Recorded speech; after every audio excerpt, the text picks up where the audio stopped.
And how's it going, Highlanders? This is yours truly, Chose the Highlander Duelist, coming at you today with another Highlander deck profile. Today, we are profiling Card 5 Vanguard's Bermuda Triangle Highlander deck post Twilight Melody. This deck has gotten even better with the most recent additions, and I'm going to show you all the ones I added into this deck. I do plan on taking this deck to Springfest 2021 because, yes, I do believe it is that powerful. Starting up, we have Bermuda Triangle Cadet Shizuku, coming back with a blast from the past. Of course, now she's just a grade 0. Of course, you know what she does. Get your quick shields. I have some force markers, an excel marker, and a protect marker, because this deck is the only deck that I know of that can use every single gift in the V series right now. And that gives it a power unheard of. Of course, we have 4 heal triggers, followed by 6 critical triggers. Come on, Bushiroad. Make me more criticals and heals so I can make this deck true Highlander. Until then, I cannot. We have 3 normal draws, and then 3 perfect guard draws. We have only 3 perfect guard draws because we are also rocking Enis, which is our normal unit perfect guard. You need her because sometimes you need to have a perfect guard, and she's tutorable in this deck, so it's very useful. You don't want to ride her along with Isabella. Those are the 2 grade 1s you do not want to ride because of their weak power, and you really want the perfect guard in your hand. She's also with a base 7k power.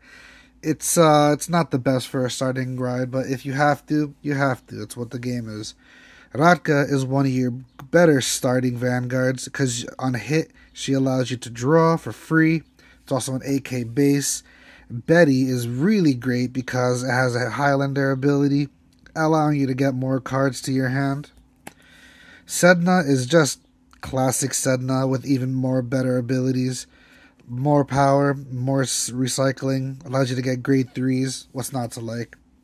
Aurora is your classic draw a card and discard a card, base 8k.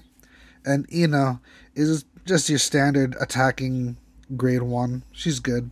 It's good. It's better to have her on rear, honestly, because you could put her back into your hand, and that gives you a 10k defense. Next up, we have Est. She is okay if you need to get a grade 4, but you'll manage to get a grade 4. She's here as a contingency, though. Tharia is great because she allows you to draw, and this deck, you like to draw with this deck. Again, Steza is another card that's great because she gives you that draw. All you gotta do is put a grade 3, and there's a lot of grade 3s that you don't really need to use immediately. You only really have 1 grade 3 turn in this deck, and if you need to, you can go multiple grade 3 turns, but you really want to get to grade 4. Right now, we have the Pearly Sisters duo, the Pearly and Perla. It's really fun to get both of these onto the field at the same time. It is a little tricky to do so, but if you do, the benefits are crazy high because they just have so much power. There's the grade 2 sister. Salia is a great card, especially if you have her on an additional circle. I'll explain more of that later, because as long as she's not boosted, she becomes the power to match your Vanguard. So if your Vanguard is high, she'll get high.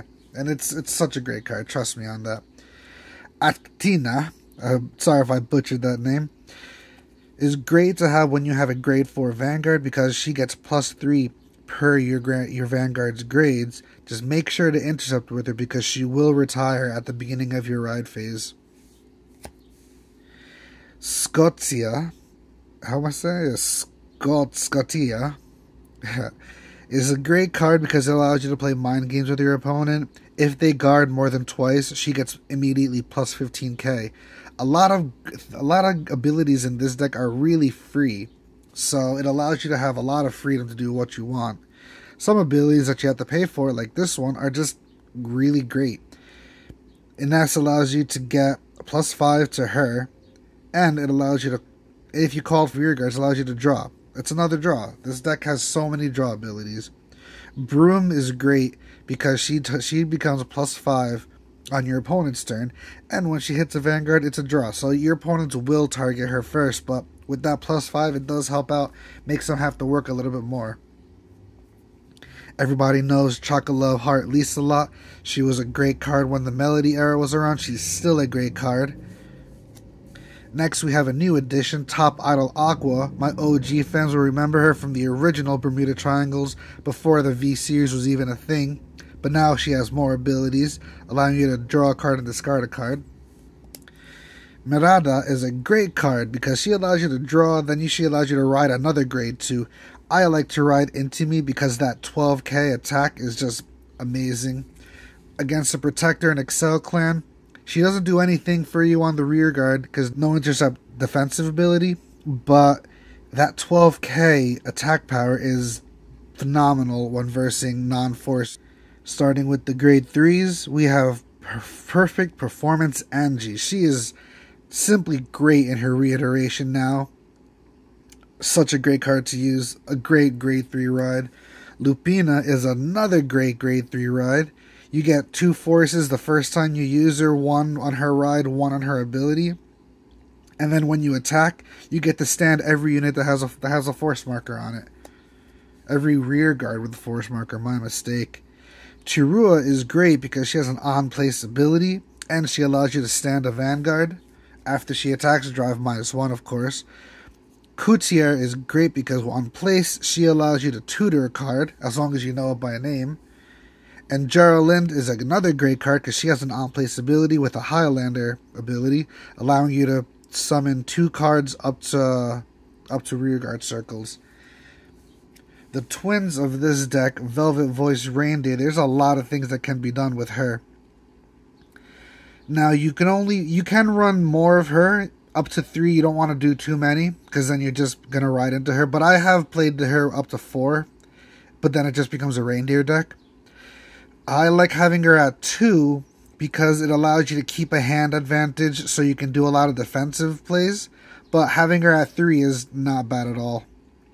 But her ability allows you to look at the top 10, and as long as all the normal units have different card names, you call one of them, ride it, and it has drive -1. At the end of that turn, put it to the bottom of your deck, and then re-ride a grade 3 from Soul. So think about this. You're going to ride a card from the top 10 you reveal. Its on-place ability activates. If it's a grade 4 or 3, you get a force marker on top of that. If it's one of the previous grade 3s that I showed you before, you get to have those on-place abilities pop off. And then even if those 3 grade 3s are previously in your soul, at the end of your turn, they'll ride again. That's another marker onto your field, and that's another on-place ability. This card really just shines with this deck. Coming up to the grade 4s, we have Eve. She's great because she allows your triggers to double in power. And yes, that's up to 4 crits if you get double critical triggers, which is great. Olivia is great because she just gives more attacks, more power, more crits. That's the old school Bermuda way. What's not to love?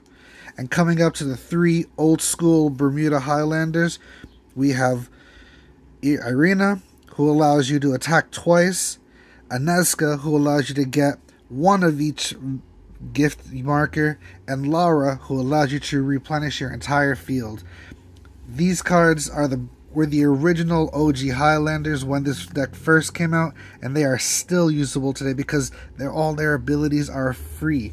Seriously, guys, what's not to love about this deck? This has been Chills the Highlander Duelist coming at you with my deck. I can't wait for Springfest to come because I want to dominate that tournament with this deck. Until that comes, have a good weekend, have a good life, and all you Highlanders, enjoy yourselves. Peace.